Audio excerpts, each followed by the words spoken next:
ધોરણ 8 પ્રકરણ 2 સૂક્ષ્મજીવો મિત્ર અને શત્રુ માઇક્રો ઓર્ગેનિઝમ્સ ફ્રેન્ડ એન્ડ ફો.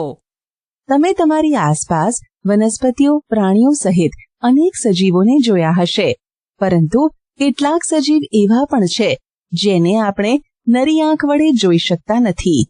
તેને સૂક્ષ્મજીવો એટલે કે માઇક્રોબ્સ કહે છે.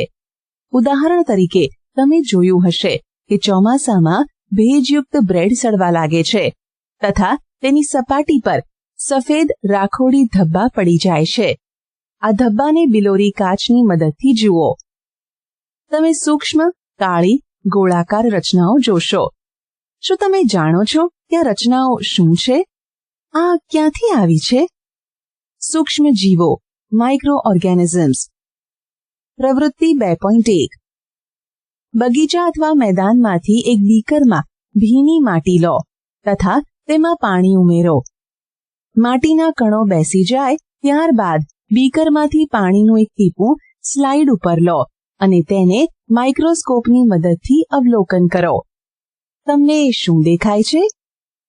પ્રવૃત્તિ 2.2. તળાવમાંથી પાણીના કેટલાક ટીપાં લો. તેને કાચની સ્લાઇડ પર ફેલાવીને માઇક્રોસ્કોપની મદદથી અવલોકન કરો. શું તમને સૂક્ષ્મજીવો હલનચલન કરતા દેખાય છે?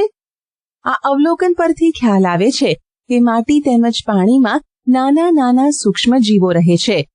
જો કે તે દરેકને સૂક્ષ્મજીવોની કક્ષામાં મૂકી શકાતા નથી. આ સૂક્ષ્મજીવો એટલા નાના હોય છે કે તેને નરી આંખે જોઈ શકાતા નથી. એમાંના કેટલાક જેવા કે બ્રેડ પર ઉગવાવાળી ફૂગને બિલોરી કાચની મદદથી જોઈ શકાય છે, જ્યારે અન્યને માઇક્રોસ્કોપની મદદ વગર જોઈ શકાતા નથી. આ જ કારણ છે કે તેને આપણે સૂક્ષ્મજીવો કહીએ છીએ. સૂક્ષ્મજીવોને 4 મુખ્ય વર્ગોમાં વિભાજિત કરવામાં આવેલ છે, જેમ કે બેક્ટેરિયા, ફૂગ, પ્રજીવ અને કેટલીક લીલ. આમાંથી કેટલાક સામાન્ય સૂક્ષ્મજીવો આકૃતિ 2.1 થી 2.4 માં દર્શાવવામાં આવેલ છે. વાયરસ એટલે કે વાયરસીસ. વાયરસ પણ સૂક્ષ્મદર્શી હોય છે, પરંતુ તે અન્ય સૂક્ષ્મજીવો કરતા ભિન્ન હોય છે. તે માત્ર યજમાન કોષમાં જ વિભાજન પામે છે, અર્થાત બેક્ટેરિયા, વનસ્પતિ અથવા પ્રાણીઓમાં જ વિભાજન પામે છે. કેટલાક સામાન્ય રોગો જેવા કે શરદી, ઇન્ફ્લુએન્ઝા અને ઉધરસ વગેરે વાયરસ દ્વારા થાય છે. કેટલાક વિશેષ રોગ જેવા કે પોલિયો તેમજ અછબડા જેવા રોગો પણ વાયરસ દ્વારા થાય છે. ઝાડા અને મેલેરિયા જેવા રોગો પ્રજીવથી થાય છે, જ્યારે ટાઇફોઇડ અને ટ્યુબરક્યુલોસિસ બેક્ટેરિયા દ્વારા થાય છે. તમે આમાંથી કેટલાક સૂક્ષ્મજીવો વિશે ધોરણ 6 અને 7 માં અભ્યાસ કરી ચૂક્યા છો. સૂક્ષ્મજીવો અને આપણે. માઇક્રો ઓર્ગેનિઝમ્સ એન્ડ અસ. સૂક્ષ્મજીવો આપણા જીવનમાં મહત્વપૂર્ણ ભૂમિકા ભજવે છે. તેમાંથી કેટલાક આપણા માટે લાભદાયી હોય છે તથા કેટલાક હાનિકારક અને રોગકારક હોય છે. ચાલો આપણે તેનો વિસ્તારથી અભ્યાસ કરીએ. ઉપયોગી સૂક્ષ્મજીવો ફ્રેન્ડલી માઇક્રો ઓર્ગેનિઝમ્સ. સૂક્ષ્મજીવોને વિભિન્ન કાર્યોમાં ઉપયોગમાં લેવામાં આવે છે. તેનો ઉપયોગ દહીં, બ્રેડ તેમજ કેક બનાવવા માટે કરવામાં આવે છે. પ્રાચીન કાળથી જ સૂક્ષ્મજીવોનો ઉપયોગ આલ્કોહોલ બનાવવા માટે કરવામાં આવી રહ્યો છે. પર્યાવરણને સ્વચ્છ રાખવા માટે પણ તેનો ઉપયોગ કરવામાં આવે છે. ઉદાહરણ તરીકે કાર્બનિક કચરા, શાકભાજીની છાલ, પ્રાણી અવશેષ, મળ વગેરેનું વિઘટન બેક્ટેરિયા દ્વારા બિનહાનિકારક અને ઉપયોગી પદાર્થોમાં કરવામાં આવે છે. યાદ કરો કે બેક્ટેરિયાનો ઉપયોગ ઔષધ બનાવવા માટે તથા કૃષિ ક્ષેત્ર નાઇટ્રોજન સ્થાપન દ્વારા જમીનની ફળદ્રુપતા એટલે કે સોઇલ ફર્ટિલિટી વધારવા માટે કરવામાં આવે છે. દહીં અને બ્રેડ બનાવવા. Making of curd and bread. તમે ધોરણ 7 માં અભ્યાસ કર્યો કે દૂધનું દહીંમાં રૂપાંતરણ બેક્ટેરિયા દ્વારા થાય છે. મેં મારી મમ્મીને હૂંફાળા દૂધમાં થોડુંક દહીં ભેળવતા જોઈ છે, જેનાથી દહીં જામી જાય છે. મને આશ્ચર્ય થયું, આવું કેમ? દહીંમાં ઘણા બધા સૂક્ષ્મજીવો રહેલા હોય છે, જેમાંથી લેક્ટોબેસિલસ નામના બેક્ટેરિયા મુખ્ય છે. જે દૂધને દહીંમાં પરિવર્તિત કરે છે. તે દૂધમાં વૃદ્ધિ પામી તેને દહીંમાં ફેરવે છે. બેક્ટેરિયા ચીઝ, અથાણું તેમજ અનેક ખાદ્ય પદાર્થોના ઉત્પાદનમાં સહાયતા કરે છે. રવા ઇડલી અને ભટુરે વગેરેનું એક મહત્વપૂર્ણ સંઘટક દહીં છે. શું તમે અનુમાન લગાવી શકો છો કે આવું કેમ? પ્રવૃત્તિ 2.3. એક વાસણમાં અડધો કિલોગ્રામ લોટ અથવા મેંદો લો. તેમાં થોડી ખાંડ ઉમેરીને ગરમ પાણી ઉમેરો. તેમાં એક ચપટી યીસ્ટ પાવડર ઉમેરો અને સરખી રીતે ભેળવી કણક બનાવો. તમે 2 કલાક પછી શું જોશો? શું તમે તૈયાર કરેલા કણકને ફૂલેલો જોયો? યીસ્ટ ઝડપથી વિભાજન પામે છે અને શ્વસન દરમિયાન કાર્બન ડાયોક્સાઇડ ઉત્પન્ન કરે છે. ગેસના પરપોટા બાંધેલા મેંદાના લોટનું કદ વધારી દે છે. બ્રેડ, પેસ્ટ્રીઝ અને કેક બનાવવા માટે બેકિંગ ઉદ્યોગમાં યીસ્ટનો આ ઉપયોગ આધારભૂત છે. સૂક્ષ્મ જીવોનો વેપારી ઉપયોગ. Commercial use of micro organisms. મોટા પાયા પર આલ્કોહોલ, દારૂ તેમજ એસિટિક એસિડ, વિનેગરના ઉત્પાદનમાં સૂક્ષ્મજીવોનો ઉપયોગ થાય છે. જવ, દહીં, ચોખા તથા કચરેલા ફળોના રસમાં રહેલ પ્રાકૃતિક શર્કરામાં યીસ્ટને ઉછેરીને આલ્કોહોલ એટલે કે દારૂનું ઉત્પાદન કરવામાં આવે છે. પ્રવૃત્તિ 2.4. 500 mlનું બીકર લઈ તેમાં 3/4 ભાગ જેટલું પાણી ભરો. તેમાં 2 થી 3 ચમચી ખાંડ ઓગાળો. તેમાં અડધી ચમચી યીસ્ટ પાવડર નાખો. તેને 4 થી 5 કલાક માટે ઉષ્ણ સ્થાન પર ઢાંકીને રાખો. હવે તેને સૂંઘો. શું તમને વાસ કે સુગંધ આવે છે?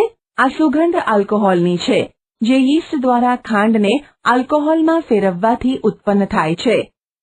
શર્કરા ખાંડનું આલ્કોહોલમાં રૂપાંતરણ થવાની પ્રક્રિયાને આથવણ એટલે કે ફર્મેન્ટેશન કહે છે. લુઈ પાર્શ્વરે આથવણની શોધ 1857માં કરી. સૂક્ષ્મજીવોનો ઔષધીય ઉપયોગ. Medicinal use of micro organisms. જ્યારે તમે બીમાર પડો છો ત્યારે ડોક્ટર તમને પેનિસિલિયમનું ઇન્જેક્શન આપે છે અથવા કોઈ અન્ય એન્ટિબાયોટિક્સની ગોળી અથવા કેપ્સ્યુલ આપે છે. આ ઔષધોનો સ્ત્રોત સૂક્ષ્મજીવો છે. તે બીમારી પેદા કરનારા સૂક્ષ્મજીવોને નષ્ટ કરે છે અથવા તેમની વૃદ્ધિ અટકાવે છે. આ પ્રકારના ઔષધોને એન્ટિબાયોટિક્સ કહે છે. આજકાલ બેક્ટેરિયા અને ફૂગમાંથી અનેક એન્ટિબાયોટિક્સનું ઉત્પાદન થઈ રહ્યું છે. સ્ટ્રેપ્ટોમાઇસિન, ટેટ્રાસાઇક્લિન અને એરિથ્રોમાઇસિન સામાન્ય સ્વરૂપે ઉપયોગ કરવામાં આવતી એન્ટિબાયોટિક્સ છે, જેને ફૂગ તેમજ બેક્ટેરિયા દ્વારા ઉત્પાદિત કરવામાં આવે છે. કોઈ વિશિષ્ટ પ્રકારના સૂક્ષ્મજીવનું સંવર્ધન કરીને એન્ટિબાયોટિક્સનું ઉત્પાદન કરવામાં આવે છે, જેને અનેક રોગોની સારવારમાં ઉપયોગમાં લેવાય છે.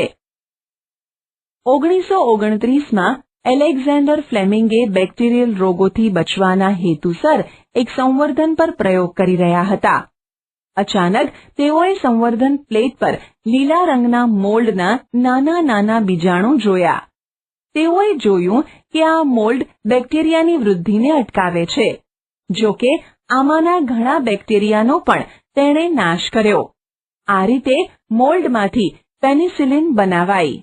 પાલતુ પ્રાણીઓ તેમજ મરઘામાં સૂક્ષ્મજીવોનું સંક્રમણ રોકવા માટે પણ તેમના આહારમાં એન્ટિબાયોટિક્સ ભેળવવામાં આવે છે, જેનો ઉપયોગ પશુઓમાં સૂક્ષ્મજીવોનું સંક્રમણ રોકવાનો છે. તેનો ઉપયોગ વનસ્પતિમાં રોગ નિયંત્રણ માટે પણ કરવામાં આવે છે. એ યાદ રાખવું ખૂબ જ જરૂરી છે કે માન્ય ડોક્ટરની સલાહ મુજબ જ એન્ટિબાયોટિક્સ લેવી જોઈએ. વળી ડોક્ટરની સૂચના મુજબ સંપૂર્ણ દવાઓ પૂર્ણ કરવી જોઈએ. જો એન્ટિબાયોટિક્સની જરૂર ન હોય ત્યારે કે અયોગ્ય માત્રામાં લેવામાં આવે તો ભવિષ્યમાં જરૂર પડે ત્યારે તે ઓછી અસર કરી શકે છે. વળી બિનજરૂરી એન્ટિબાયોટિક્સ લેવામાં આવે તો શરીરમાં આવેલા ઉપયોગી બેક્ટેરિયા નષ્ટ થઈ શકે છે. તેમ છતાં શરદી અને તાવમાં એન્ટિબાયોટિક્સ એટલી પ્રભાવશાળી નથી, કારણ કે આ રોગો વાયરસથી થાય છે. રસી, વેક્સિન. શિશુ અને બાળકોને રસી કેમ મૂકવામાં આવે છે? જ્યારે રોગકારક સૂક્ષ્મજીવ આપણા શરીરમાં પ્રવેશે છે ત્યારે તેની સામે લડત આપવા માટે આપણું શરીર એન્ટીબોડી ઉત્પન્ન કરે છે.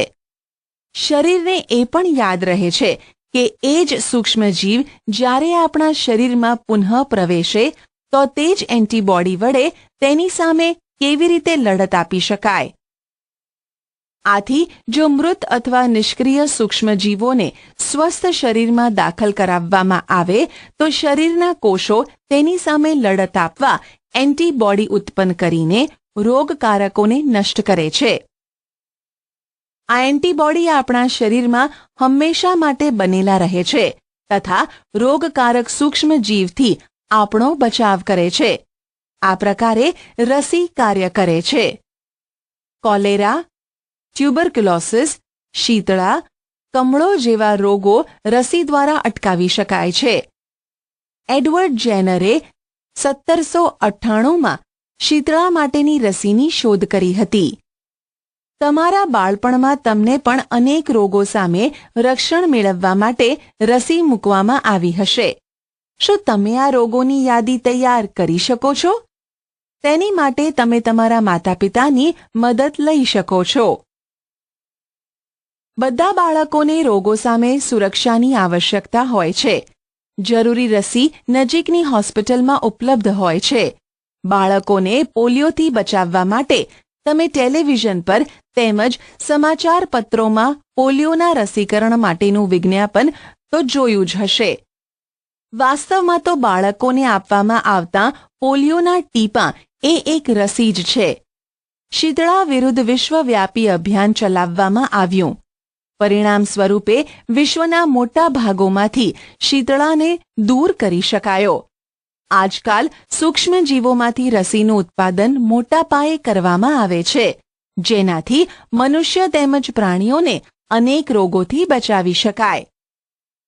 ભૂમિની ફળદ્રુપતામાં વધારો, ઇન્ક્રીઝિંગ સોઇલ ફર્ટિલિટી. કેટલાક બેક્ટેરિયા તેમજ નીલહરિત લીલ વાતાવરણમાં રહેલ નાઇટ્રોજનનું સ્થાપન કરી શકે છે. આ પ્રકારે ભૂમિમાં નાઇટ્રોજનનું પ્રમાણ વધે છે અને જેનાથી ભૂમિની ફળદ્રુપતામાં વધારો થાય છે. આ સૂક્ષ્મજીવોને સામાન્ય રીતે જૈવિક નાઇટ્રોજન સ્થાપક કહે છે. પર્યાવરણનું શુદ્ધિકરણ, ક્લીનિંગ ધી એન્વાયરમેન્ટ. સ્કૂલમાં માળીને કુદરતી ખાતર બનાવતા જોઈને પહેલી અને બૂજોએ તેમના મિત્રો સાથે ઘરમાંથી, બગીચામાંથી ફળનો તેમજ ફળ શાકભાજીનો કચરો એકત્રિત કરીને તેને નિકાલ માટે બનાવવામાં આવેલ એક ખાડામાં નાખ્યો. કેટલાક સમય પછી તેનું વિઘટન થયું અને તે કુદરતી ખાતરમાં રૂપાંતરિત થઈ ગયો. પહેલી અને બૂજો જાણવા માંગે છે કે આ કેવી રીતે થઈ શક્યું? પ્રવૃત્તિ 2.5. 2 કુંડા લઈને પ્રત્યેકને માટીથી અડધા ભરી દો. તેને A અને B નામ નિર્દેશિત કરો.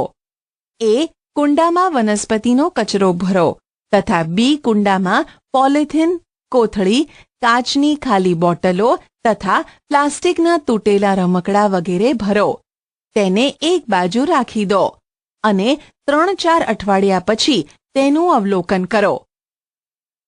શું તમને બંને કુંડાની વસ્તુઓમાં કોઈ ભેદ જોવા મળે છે? જો હા, તો કયો ભેદ જોવા મળે છે? તમે જોશો કે કુંડા Aમાં વનસ્પતિજન્ય કચરાનું વિઘટન થઈ ગયું છે. આ કેવી રીતે થયું? સૂક્ષ્મજીવો વનસ્પતિ કચરાનું વિઘટન કરીને તેને કુદરતી ખાતરમાં ફેરવી દે છે. આ પ્રક્રિયામાં બનેલ પોષક દ્રવ્યો વનસ્પતિ દ્વારા પુનઃ ઉપયોગ કરવામાં આવે છે. શું તમે ધ્યાન આપ્યું કે કુંડા Bમાં પોલિથીનની થેલી, કાચની ખાલી બોટલો તથા રમકડાના ટુકડાઓમાં કોઈ પણ પ્રકારનું પરિવર્તન જોવા મળ્યું નથી. સૂક્ષ્મજીવો તેના ઉપર કાર્ય કરીને કુદરતી ખાતરમાં રૂપાંતરણ કરી શકતા નથી. તમે અવારનવાર જમીન પર સડતી વનસ્પતિ અને મૃત પ્રાણીઓના સ્વરૂપે મૃત કાર્બનિક દ્રવ્યનો મોટો જથ્થો જોયો હશે.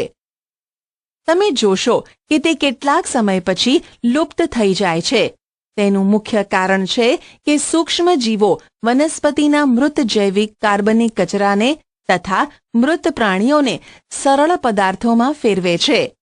આ પદાર્થ અન્ય વનસ્પતિઓ તથા પ્રાણીઓ દ્વારા પુનઃ ઉપયોગમાં લેવામાં આવે છે.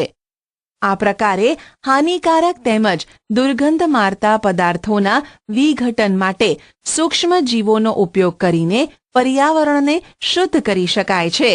મનુષ્યમાં થતા કેટલાક સામાન્ય રોગો, તેનો ફેલાવો તથા અટકાવવાના કેટલાક ઉપાયો કોષ્ટક 2.1માં દર્શાવવામાં આવેલ છે. કોષ્ટક 2.1 મનુષ્યમાં સૂક્ષ્મજીવો દ્વારા થતા કેટલાક સામાન્ય રોગો.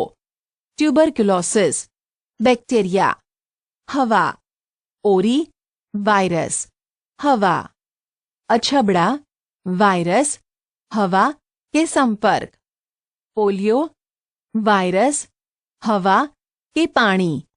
દર્દીને સંપૂર્ણ રીતે અન્ય વ્યક્તિઓથી અલગ રાખો. દર્દીની વ્યક્તિગત વસ્તુઓ અન્યથી અલગ રાખો. યોગ્ય ઉંમરે રસી મુકાવો.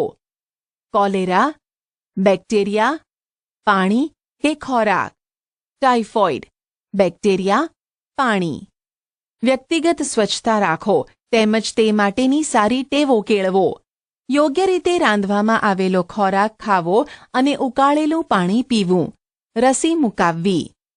હિપેટાઇટિસ એ, વાયરસ, પાણી, ઉકાળેલું પાણી પીવો. રસી મુકાવવી. મેલેરિયા, પ્રજીવ, મચ્છર. મચ્છરદાનીનો ઉપયોગ કરો. મચ્છર ભગાડવાના રસાયણો વાપરો. કીટનાશકનો છંટકાવ કરો. આજુબાજુ ભરાયેલ પાણીને દૂર કરી મચ્છરને પ્રજનન કરતાં અટકાવો. ખોરાકની જાળવણી, ફૂડ પ્રેઝર્વેશન. પ્રકરણ 1માં આપણે કુદરતી ખાતરની જાળવણી તેમજ સંગ્રહના ઉપાયો વિશે અભ્યાસ કર્યો. આપણે બનાવેલ ભોજનની જાળવણી ઘરે કેવા પ્રકારે કરી શકીએ? શું તમે જાણો છો કે ખુલ્લા સ્થાને કે ભેજવાળી જગ્યાએ રાખેલ બ્રેડ ઉપર ફૂગ આક્રમણ કરે છે? સૂક્ષ્મજીવો આપણા ખોરાકને દૂષિત કરે છે. દૂષિત ખોરાકમાંથી વાસ આવવા લાગે છે. તેનો સ્વાદ પણ ખરાબ થઈ જાય છે તથા રંગરૂપમાં પણ પરિવર્તન આવી શકે છે. શું ખોરાકનું દૂષિત થવું તે એક રાસાયણિક પ્રક્રિયા છે? પહેલીએ કેટલીક કેરીઓ ખરીદી, પરંતુ તેણે ઘણા દિવસો સુધી તેને ખાધી નહીં. પછી તેણે જોયું તો તે બગડી ગઈ હતી. પરંતુ તે જાણતી હતી કે તેની દાદી દ્વારા બનાવવામાં આવેલ કેરીનું અથાણું લાંબા સમય સુધી બગડતું નથી. તે મૂંઝવણમાં છે. ચાલો આપણે ખાદ્ય પદાર્થોની જાળવણીની કેટલીક પદ્ધતિઓનો અભ્યાસ કરીએ, જેનો ઉપયોગ આપણે આપણા ઘરમાં કરીએ છીએ. આપણે તેને સૂક્ષ્મજીવોના આક્રમણથી રક્ષણ આપવું જોઈએ. રાસાયણિક પદ્ધતિ, કેમિકલ મેથડ. સૂક્ષ્મજીવોની વૃદ્ધિ અટકાવવા માટે સામાન્ય રીતે મીઠું તથા ખાદ્ય તેલ વપરાય છે. માટે તેને જાળવણીકારક પદાર્થો એટલે કે પ્રેઝર્વેટિવ કહે છે. અથાણું બનાવવામાં મીઠું તથા એસિડ પ્રિઝર્વેટિવનો ઉપયોગ સૂક્ષ્મજીવોનું આક્રમણ અટકાવવા માટે થાય છે. સોડિયમ બેન્ઝોનેટ તથા સોડિયમ મેટાબાયસલ્ફેટ જાણીતા પ્રિઝર્વેટિવ્સ છે. તેઓ ફળોના જામ તથા રસને પણ બગડતા અટકાવે છે.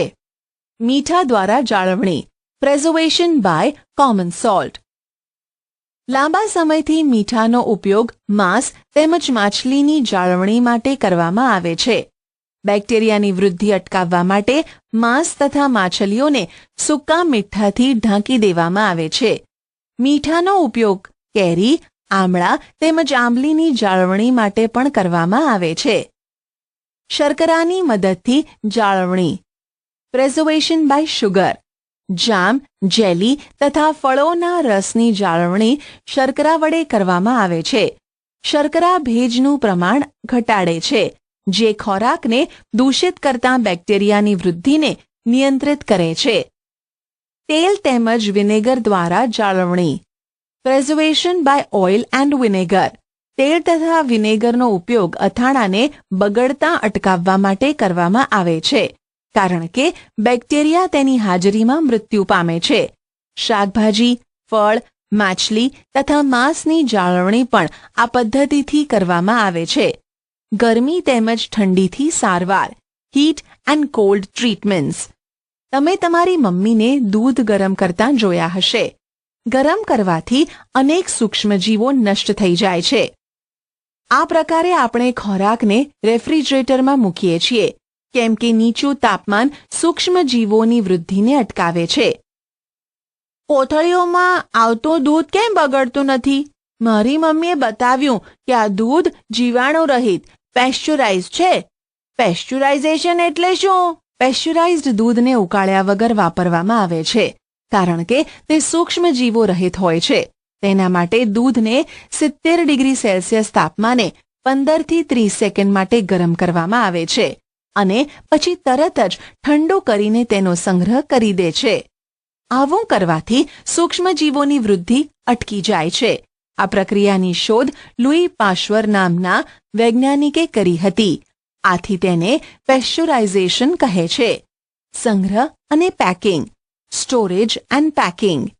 આજકાલ સૂકો મેવો તથા શાકભાજીને પણ હવાચુસ્ત બંધ પેકેટમાં વહેંચવામાં આવે છે, જેનાથી સૂક્ષ્મજીવોથી સુરક્ષા પ્રાપ્ત થાય છે. નાઇટ્રોજન સ્થાપન, નાઇટ્રોજન ફિક્સેશન. તમે ધોરણ 6 તથા 7માં રાઇઝોબિયમ બેક્ટેરિયા વિશે અભ્યાસ કર્યો હશે. તે શિંબી કુળની વનસ્પતિમાં નાઇટ્રોજન સ્થાપનમાં મદદ કરે છે. યાદ કરો કે રાઇઝોબિયમ શિંબી કુળની વનસ્પતિની મૂળ ગંડિકાઓમાં વસવાટ કરે છે, જેમ કે વાલ અને વટાણા કે જેની સાથે સહજીવી સંબંધ ધરાવે છે. ક્યારેક વીજળીના ચમકારા દ્વારા પણ વાતાવરણીય નાઇટ્રોજનનું સ્થાપન થાય છે. પરંતુ તમે જાણો છો કે નાઇટ્રોજનની માત્રા વાતાવરણમાં સ્થિર રહે છે? તમને આશ્ચર્ય થશે કે આવું કઈ રીતે સંભવ છે. ચાલો તેના વિશે હવેના ભાગમાં સમજીએ.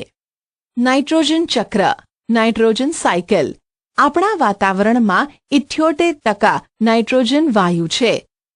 નાઇટ્રોજન બધા સજીવો માટે આવશ્યક ઘટક છે, જેમ કે પ્રોટીન, ક્લોરોફિલ, ન્યુક્લિયક એસિડ તેમજ વિટામિન્સમાં તે હાજર હોય છે. વનસ્પતિઓ તથા પ્રાણીઓ વાતાવરણીય નાઇટ્રોજનનો સીધો ઉપયોગ કરી શકતા નથી. ભૂમિમાં રહેલ બેક્ટેરિયા તેમજ નીલહરિત લીલ વાતાવરણમાં રહેલ નાઇટ્રોજનનું સ્થાપન કરીને યોગ્ય નાઇટ્રોજન ક્ષારોમાં રૂપાંતરણ કરે છે. જ્યારે નાઇટ્રોજન આવા ક્ષારોમાં રૂપાંતરિત થઈ જાય છે, ત્યારે વનસ્પતિ તેનો ઉપયોગ ભૂમિમાંથી મૂળ તંત્ર દ્વારા કરે છે. ત્યારબાદ શોષાયેલ નાઇટ્રોજનનો ઉપયોગ પ્રોટીન તેમજ અન્ય સંયોજનના સંશ્લેષણ માટે કરે છે. વનસ્પતિઓ પર આધાર રાખતા પ્રાણીઓ તેમાંથી પ્રોટીન તેમજ અન્ય નાઇટ્રોજન સંયોજનો પ્રાપ્ત કરે છે. વનસ્પતિઓ તેમજ પ્રાણીઓના મૃત્યુ બાદ ભૂમિમાં હાજર બેક્ટેરિયા તેમજ ફૂગ નાઇટ્રોજન ઉત્સર્ગ દ્રવ્યોને નાઇટ્રોજનોના સંયોજનોમાં પરિવર્તિત કરે છે, જે વનસ્પતિ દ્વારા પુનઃ ઉપયોગમાં લેવાય છે. કેટલાક વિશિષ્ટ બેક્ટેરિયા નાઇટ્રોજનયુક્ત સંયોજનોને નાઇટ્રોજન વાયુમાં રૂપાંતરિત કરે છે, જે વાતાવરણમાં ચાલ્યો જાય છે. પરિણામે વાતાવરણમાં નાઇટ્રોજનની માત્રા લગભગ જળવાઈ રહે છે.